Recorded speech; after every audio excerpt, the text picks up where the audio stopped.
Olá, seja bem-vindo a esse curso sobre estética. Eu quero parabenizar você por estar fazendo parte desse movimento. Nos últimos anos, nós temos visto um renascimento, cada vez mais forte do interesse das pessoas por aquilo que parece que ficou no passado, né? Porque de fato nós passamos por um período bastante longo, continuamos passando, é claro. No entanto, nós passamos por um período onde muitos valores se perderam, né? Muitas coisas a humanidade, muitos valores que a humanidade havia conquistado, muitos conhecimentos que a humanidade havia alcançado, acabaram ficando no esquecimento, justamente porque as pessoas não tinham mais interesse, né? Esses conteúdos eles não foram simplesmente apagados da memória humana, se bem que muitas pessoas tentaram fazer isso, mas é que simplesmente as pessoas não se interessavam mais, não buscavam mais. Por muito tempo se pensou que o homem havia alcançado uma nova forma de enxergar o mundo, uma nova forma de encarar a vida humana e que, portanto, ele não precisava mais daquilo que ficou no passado, né? Daquilo que é antiquado, daquilo que é ultrapassado, né? Ou seja, daquilo que é antigo. A verdade é que o conhecimento humano, sobretudo quando nós falamos de um conhecimento que é capaz de trazer um benefício real e, digamos assim, orgânico para a vida humana, ele sempre se encontra no passado, né? Porque nós, como católicos, não precisamos ter vergonha nenhuma de dizer isso. O conhecimento máximo se encontra no primeiro homem. Ele se encontra em Adão. É Adão que recebe o conhecimento infuso, todas as ciências infusas, e é papel de Adão passar esse conhecimento para os outros homens. Portanto, nós vamos ver uma hierarquia de saber que parte de Adão e vai então descendo conforme as descendências de Adão. É claro que quanto mais o homem passa a viver menos e quanto mais o homem se corrompe, não se importa mais tanto então com a sabedoria e quer saber mais dos prazeres desse mundo, esse conhecimento vai se perdendo. Portanto, é natural que quanto mais nós voltemos na história, mais nós encontremos homens que tinham muito saber e quando nós avançamos no tempo, nós vamos ver esse conhecimento se perder. Esse é o natural, essa é a história humana, essa é a natureza humana. Quanto mais nós nos afastamos do princípio, mais aquele conhecimento se perde.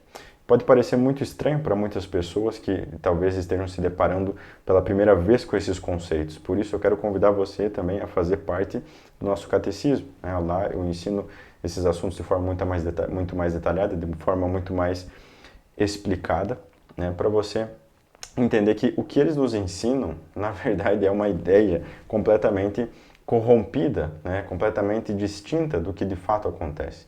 Porque nós todos aprendemos que quanto mais nós avançamos no tempo, mais nós adquirimos conhecimento.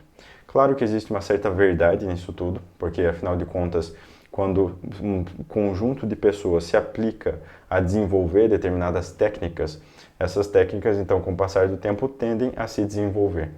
Mas, ao mesmo tempo em que certas técnicas são desenvolvidas, sempre acontece o processo contrário, ou seja, certas técnicas são desenvolvidas, outros conhecimentos, às vezes muito mais profundos, são esquecidos, ou ao menos deixados no esquecimento, como foi o que tem acontecido até então. Porém, nesses últimos anos, nós vimos, então, um movimento de, digamos assim, renascimento, onde as pessoas passam a perceber que toda essa história que nos foi contada, toda essa forma de enxergar o mundo que nos foi apresentada, que nos foi forçada, já não funciona mais, né? As falhas estão aí para todos verem, né? Nós estamos vendo uma sociedade que tem caído de podre, né? Uma sociedade que não consegue se manter em pé, que não consegue mais fazer aquelas atividades mais básicas da vida humana, que não consegue mais ser feliz, não consegue ter paz, enfim. Não é eficaz, né? Tudo aquilo que foi prometido se verifica que simplesmente nunca chega. Então as pessoas têm voltado o seu olhar para o passado. E é natural então que essas pessoas vão começar a estudar a filosofia perene, Platão, Aristóteles, né? E com muita felicidade vão se voltar para os autores cristãos, para os autores católicos, São Tomás de Aquino, Santo Agostinho, Santo Alberto Magno, enfim, tantos outros. E é por isso que nós estamos aqui fazendo esse curso, porque No passado, e quando eu digo passado, na verdade um passado bastante recente, ou seja, 5 anos, 10 anos atrás, era muito difícil você encontrar uma pessoa que se importasse com a beleza, né? Todo mundo sempre ouviu falar de beleza, mas a beleza entendida no seu senso de estética, no seu senso transcendental, sempre foi algo que, quer dizer, sempre foi algo não, mas nós passamos por um período onde as pessoas simplesmente não se importavam por isso. Elas não entendiam a beleza como se fosse algo simplesmente relativo. No entanto, nos dias de hoje, né, nesse momento em que eu falo, existe uma procura cada vez maior de entender o que de fato é beleza, entender qual é o efeito que a beleza tem sobre nós e como a beleza pode nos beneficiar e como a falta de beleza pode nos prejudicar.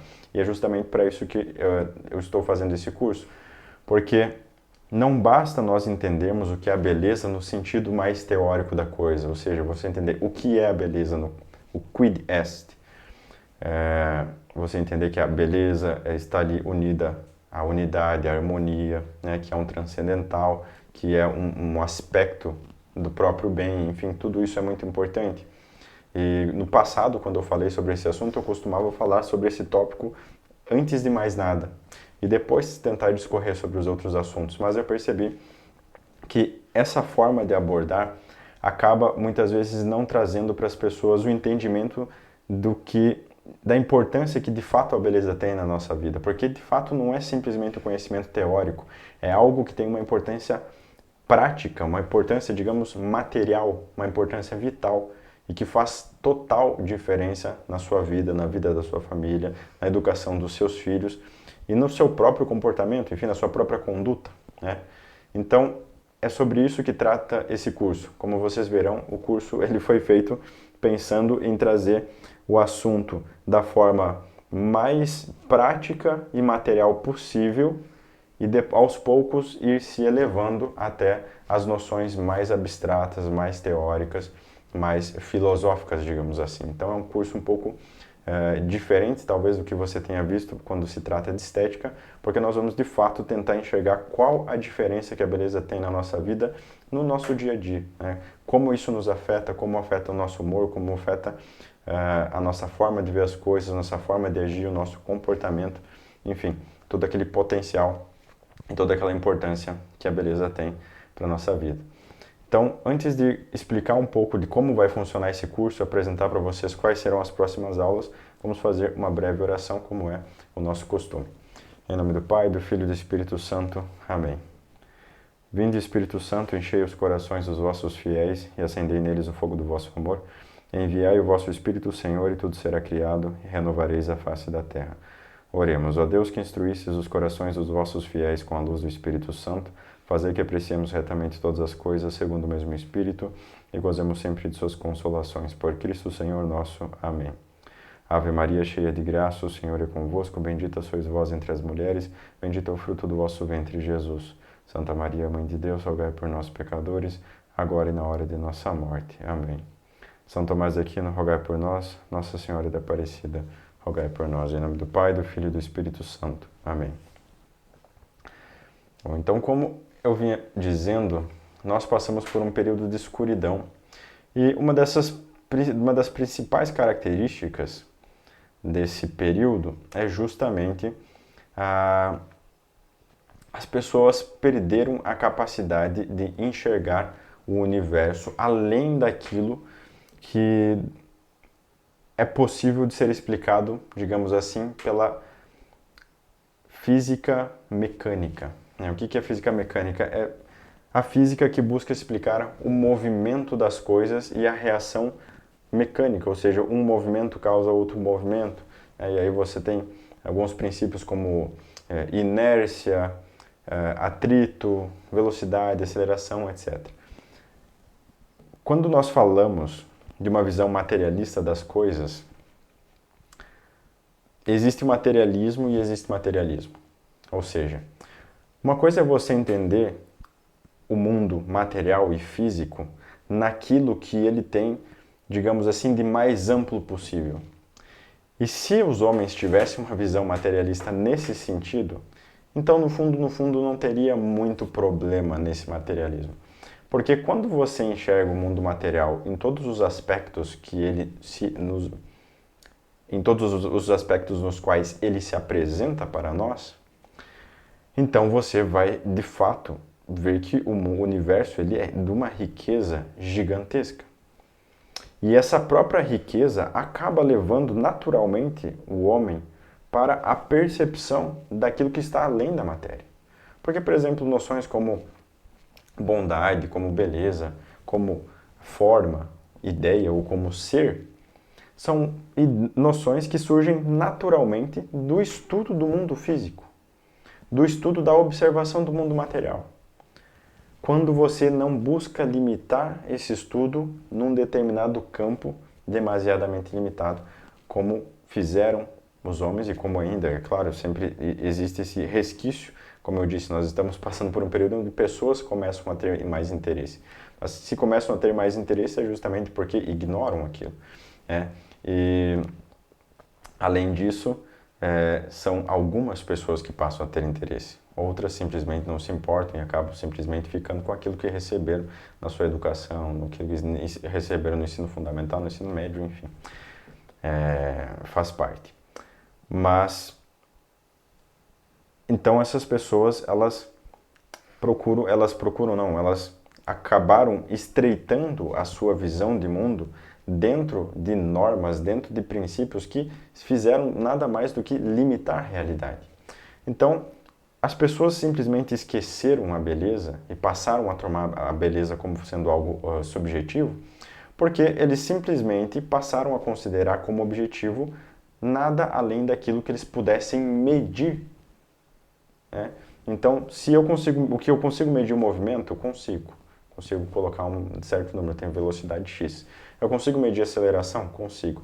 Eu consigo medir o peso de uma coisa? Eu consigo medir a dureza? Eu consigo medir a dimensão física, espacial? Consigo. Então, tudo aquilo que você consegue medir era tido como objetivo, né? Isso é uma herança de Descartes. Eu não vou aprofundar muito isso para não alongar o assunto, mas o fato é que as pessoas enquadraram, elas estreitaram a sua cabeça para querer enxergar somente aquilo que elas pudessem medir de forma quantitativa. Acontece que, além da noção quantitativa, existem no universo muitas outras noções, né? Por exemplo, como você pode entender a própria noção de ordem ou de harmonia com base na quantidade? É claro que você não pode compreender essas noções com base nisso. Porque se você voltar naquele conhecimento que o ser humano já havia adquirido, né, ou havia herdado, você vai ver, por exemplo, em Aristóteles, que quantidade é uma das 10 categorias, né? E o que são as categorias? As categorias são aqueles princípios gerais mais altos, ou seja, mais elevados, acima dos quais você não consegue encontrar nenhum, que dividem toda a realidade. Então você tem lá qualidade, quantidade, tempo, ação, paixão, etc. Ou seja, tudo aquilo que a realidade pode manifestar de alguma coisa, de alguma forma, perdão. Então são 10 categorias, né? Ou são 9 categorias e a substância, enfim, como você quiser classificar. Mas a quantidade é apenas uma delas. Então, veja o que o homem moderno fez. Ele estreitou a sua visão, a sua inteligência, só para entender somente aquilo que se enquadra dentro da categoria quantidade como sendo algo objetivo. O restante é tudo subjetivo. Então, se eu percebo ordem, se eu percebo finalidade nas coisas, se eu percebo beleza, ora, eu não tenho como medir. Então, significa que isso é algo subjetivo. É algo que está na sua cabeça. Se eu acho algo belo, se ele acha algo belo, então não existe um critério pelo qual eu consiga medir isso com números, portanto eu não consigo tornar isso objetivo. E, portanto, é algo que não tem muita importância. E isso abriu espaço, então, para uma corrupção do senso estético que foi abissal, como todos sabem. Basta você analisar a diferença que existe entre a arquitetura clássica e a arquitetura moderna. A arquitetura moderna ela passou, então, simplesmente a construir caixões, né, onde os homens entravam ali dentro para morar, E era só isso que importava, porque só importa aquilo que, segundo eles dizem, é prático. Só que isso não é prático de maneira alguma, porque a própria noção de praticidade que foi concebida é uma noção completamente isolada da realidade, completamente abstrata. Vejam a enganação dessas pessoas. Quando eles tentaram trazer um mundo racional e prático, objetivo, conforme eles falam, na verdade eles passaram a criar uma fantasia. Uma fantasia que na verdade é um pesadelo, porque você exclui diversos campos da realidade como se eles não existissem.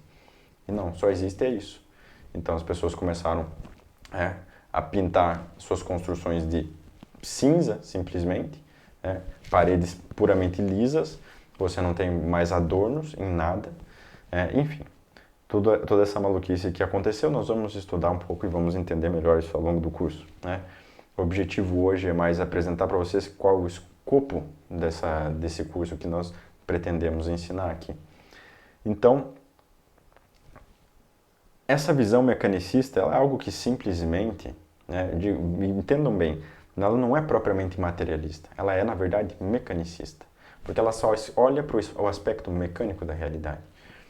Ela não olha para o aspecto realmente material, porque quando você olha materialmente, existem muitos outros aspectos que são simplesmente abandonados. Algo que nós podemos perceber, por exemplo, hoje em dia, com o avanço da neurociência. Então, como nós sabemos, e hoje em dia você não precisa discutir isso com ninguém, isso é um conhecimento ao qual qualquer pessoa tem acesso, é que o corpo humano ele é todo preenchido, digamos assim, por neurônios. Os neurônios não estão apenas no cérebro, os neurônios estão no corpo todo. E esses neurônios, eles são responsáveis por diversas ações, por diversas atividades no nosso corpo, dentre as quais está a atividade de, digamos assim, perceber o nosso entorno. Perceber e fazer com que o corpo reaja de uma determinada forma ao nosso entorno. Isso significa que a impressão que nós recebemos, por exemplo, da luz, cause uma modificação no nosso corpo. Você tem lá hoje em dia a questão da glândula pineal, conforme você tem variações de luz, você vai fazer com que o seu corpo comece a liberar determinadas substâncias, isso vai modificar o funcionamento do seu corpo inteiro, mas não é só isso. Pense, por exemplo, quando você está dormindo. Se você tem o hábito de acordar num determinado momento do dia, você automaticamente vai acordar naquele momento. Por que isso acontece? Porque os neurônios que estão, digamos assim, ligados ao redor do seu corpo, enquanto a sua consciência descansa, eles continuam ativos e alertas. E quando eles percebem que o ambiente ao seu redor está numa determinada configuração, ou seja, os passarinhos estão cantando mais ou menos nesse ritmo, nessa frequência, a luz do sol está mais ou menos nesse ponto, enfim, diversos sons e dados que você recebe pelos seus sentidos ocorrem naquele momento.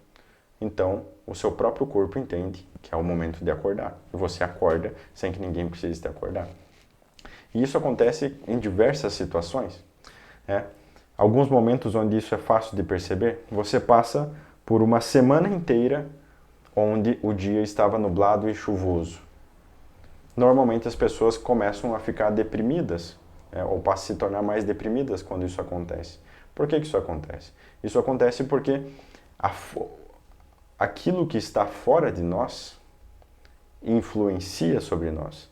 Porque simples fato de nós sentirmos o ambiente, quando eu digo aqui sentir, estou falando sentir com base nos sentidos, ou seja, eu sinto quando eu vejo, eu sinto quando eu ouço, eu sinto quando eu respiro, quando eu toco. Então, o simples fato das informações que eu recebo por meio dos sentidos ser de uma determinada configuração ou de outra configuração vai gerar um efeito sobre mim. Efeito que às vezes é realmente muito forte. Uma pessoa pode começar a desenvolver uma depressão simplesmente porque não vê a luz do sol. simplesmente porque não vê o azul do céu, porque não vê, enfim, a cor das flores, das plantas e tudo mais. No passado isso era um conhecimento, assim, óbvio, evidente para todos.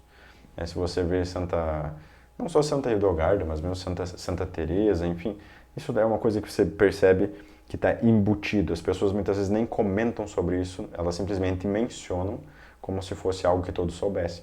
Que, por exemplo, você não consegue descansar a cabeça se você não tem uma área verde para você poder olhar, se você não tem plantas para você enxergar, porque era um conhecimento comum de que se você tivesse com a cabeça muito cansada e tal, por exemplo, nos mosteiros, né, você passou muito tempo rezando, muito tempo meditando, você quer descansar a cabeça, o que você vai fazer? Você vai passear numa área verde, e aí você vai olhar para aquela área verde e justamente a cor verde, né, das plantas vai fazer com que a sua cabeça descanse. Isso, no período de sombras, digamos assim, onde nós passamos, poderia parecer algo absolutamente anticientífico. Como assim? Isso não faz sentido nenhum. Né? Mas hoje, claro que muitas pessoas vão dizer isso é anticientífico, olha como essas pessoas elas eram crédulas e tudo mais. Mas essas pessoas dizem isso simplesmente por falta de informação, por falta, na verdade, de conhecimento científico. Porque se elas tivessem um conhecimento científico, por exemplo, como aquele que a neurociência tem hoje em dia, eles saberiam muito bem. Olha, na verdade, isso já é algo absolutamente sabido e comprovado pela ciência.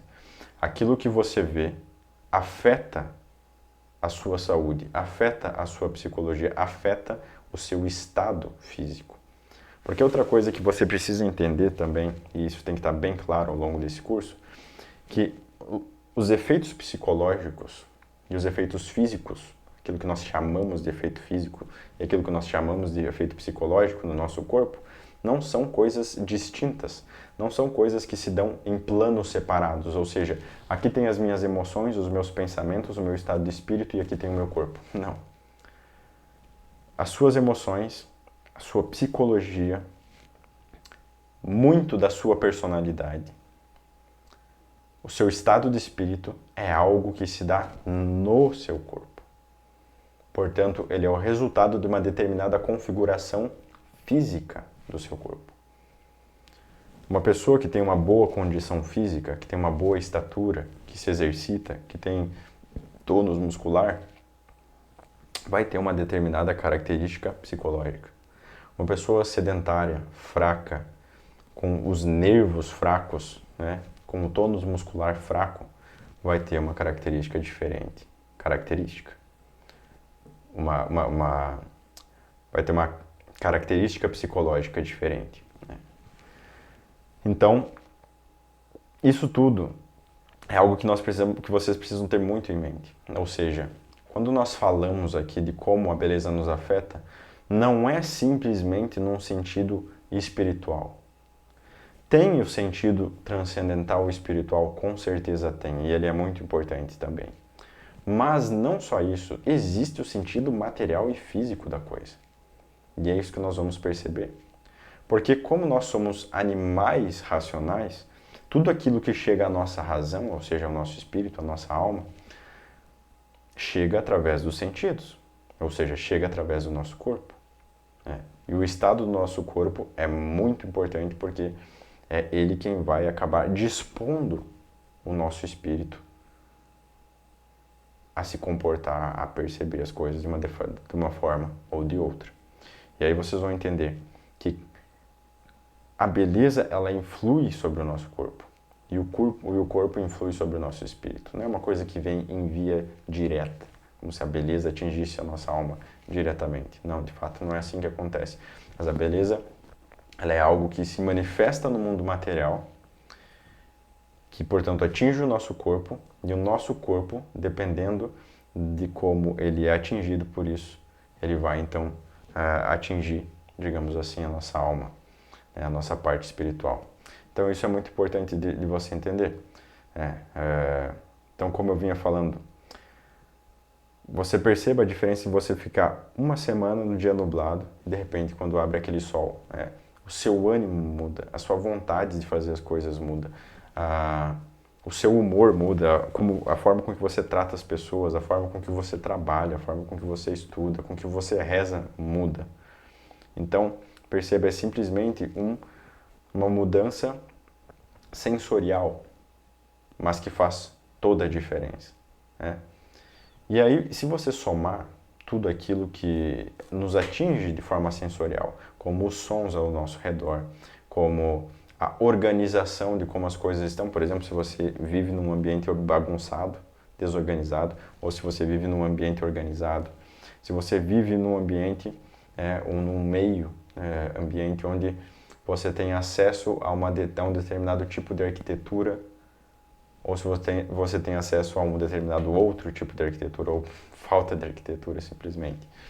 Se você tem acesso, por exemplo, ao ar livre, né, e você consegue enxergar plantas, animais, borboletas, pássaros, o céu. E se você vive numa selva de pedra, né, você só enxerga prédios, asfalto, concreto e placas outdoors, né? Isso vai te influenciar. Isso vai influenciar muito sobre você. E isso, em boa parte, vai fazer com que você seja quem você é. Então, quando nós falamos ou nós pensamos numa forma de construirmos, digamos assim, a nós mesmos, de influenciarmos para melhor, de moldarmos para melhor a nossa personalidade, a nossa convivência com a beleza é algo que deve ser profundamente levado em consideração, algo que jamais pode ser desprezado, né? E isso é de vital importância, sobretudo, nas fases da infância, onde a criança ela recebe tudo de forma muito inconsciente. E isso vai afetar a personalidade dela, isso vai afetar o caráter dela. Ela não vai perceber, mas vai afetar. E é justamente quanto menos você percebe, é que mais isso tem força de te afetar. Então, nós vamos perceber aqui ao longo desse curso que não só a arquitetura, não só o ambiente, o nosso entorno, os sons nos afetam, e até mesmo a forma com que nós nos vestimos, com que nós nos comportamos, com que nós expressamos os nossos sentimentos, a forma com que nós nos comunicamos de forma geral, ela afeta sobre nós e também afeta sobre os outros, né? Existe um estudo bem interessante dentro da neurociência hoje em dia que mostra que nós temos certos neurônios espelhos dentro de nós e que quando uma pessoa age com uma determinada emoção diante de nós, você não tem opção. Simplesmente os seus neurônios passam a imitar aquilo que eles estão vendo na frente deles. Significa que se você vê uma pessoa zangada na sua frente, esses neurônios espelhos, eles simplesmente passam a reproduzir em você um estado de raiva tal e qual você está presenciando diante de você. É claro que você sempre tem uma parte racional que consegue dominar, controlar, às vezes até rejeitar essa emoção, mas você não consegue impedir que ao menos essas células espelho passem a trabalhar, fazendo com que você altere a sua emoção naquele momento. Diversos estudos mostram que, por exemplo, quando uma pessoa recebe uma notícia positiva sobre si mesma, mas com o tom emocional da fala e da expressão daquela pessoa que trouxe essa notícia é um tom ruim, aquilo que fica na pessoa não é a boa notícia ou o elogio que ela recebeu, mas o tom emocional ruim com que essa mensagem foi expressa. Isso faz então com que ela quase que leve a mal aquele elogio. Ela fica com aquela má impressão, mesmo que seja de forma inconsciente. E que, pelo contrário, quando a mensagem é ruim, ou seja, uma crítica para a pessoa, mas ela é expressa de uma forma positiva, positiva emocionalmente falando, isso faz com que a pessoa guarde para si, ela absorva especialmente a forma com que a mensagem foi transmitida, ou seja, de forma positiva. Então, isso não acontece só com relação às outras pessoas, né? Acontece com tudo, mas isso mostra a importância de nós termos primeiro a noção para que depois nós possamos procurar como nós podemos alterar isso para melhor, de como nós devemos nos portar diante das pessoas, como nós devemos conversar, como devem ser os nossos gestos, como deve ser a nossa forma de nos portar, o nosso tom de voz, enfim, tudo isso que se insere já dentro do campo da modéstia, né? Mas não deixa de ter sua importância para nós. Então, esses são os temas que nós vamos tratar dentro desse curso, né? E para você entender melhor como nós vamos apresentar isso, né? Na segunda aula, na aula que vem logo na sequência, nós vamos entender aqui a linguagem silenciosa das coisas. Nós vamos entender que o mundo ele fala conosco, que a presença dos objetos ela nos comunica sempre alguma coisa. E aí nós vamos entender aqui como que ela se comunica por meio de imagens, texturas, sons e cores, especialmente por meio das cores. Nessa próxima aula que vai vir na sequência, nós vamos entender o que cada cor transmite. Basicamente é isso. Nós vamos fazer uma introdução ao simbolismo das cores. O simbolismo das cores nada mais é do que o estudo do que como as cores nos afetam, nesse sentido que tem sido apresentado aqui. Na terceira aula, então, na que vem depois, nós vamos entender como as formas e os espaços influenciam sobre nós. Aqui entra um pouco já no tema mais relacionado à arquitetura. Na quarta aula, nós vamos entender como os sons nos afetam. E aqui é claro que nós vamos falar especialmente sobre as músicas, estilos musicais, gêneros musicais, e como é que esses estilos musicais nos afetam. Depois de nós entendermos todo esse conteúdo no seu sentido, digamos assim, mais material, nós vamos então entender o que é o senso estético, né? E como aquilo que nós amamos, ele nos forma, ou ele nos molda, né? Porque, por exemplo, apesar de a moda moderna ser tão feia, existem tantas pessoas que gostam disso, né? Não é que simplesmente a pessoa se veste daquela forma, ela gosta de se vestir daquela forma. Não é que simplesmente as pessoas constroem as suas casas de uma forma horrível. Não, elas gostam que sejam assim, elas prezam por que sejam assim. Por que pessoas gastam milhões em quadros que são aberrações? Por que pessoas fazem implantes de chifres e tudo mais? Tudo isso nós só vamos conseguir entender quando nós entendermos o que é o nosso senso estético e como ele influencia sobre nós.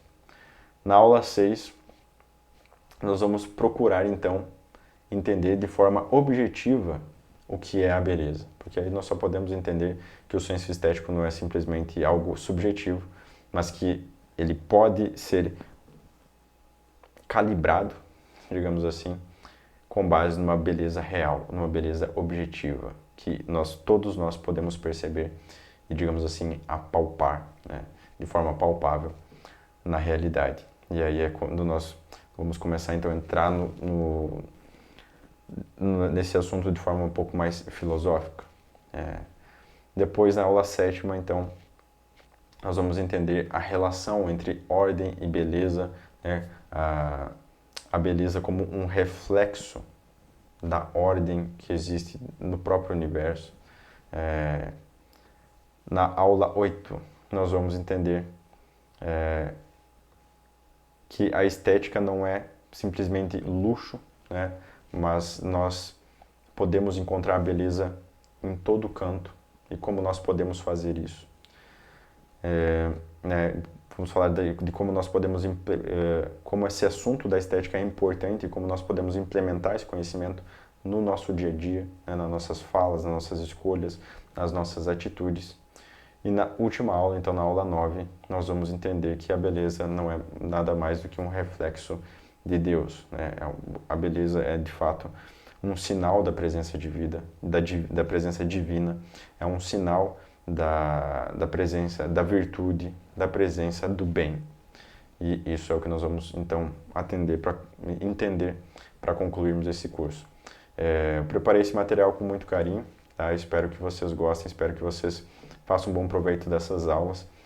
Aproveitem todas as ferramentas que vocês têm aqui na plataforma, tirem suas dúvidas, não fiquem com dúvidas, aproveitem ao máximo, porque tenho certeza que esse conhecimento, uma vez que você absorva ele naquilo que ele tem de mais rico, com certeza vai trazer grandes benefícios para a sua vida e para daquelas pessoas que vivem com você. Então, é isso. Nos vemos então na próxima aula. Fiquem com Deus.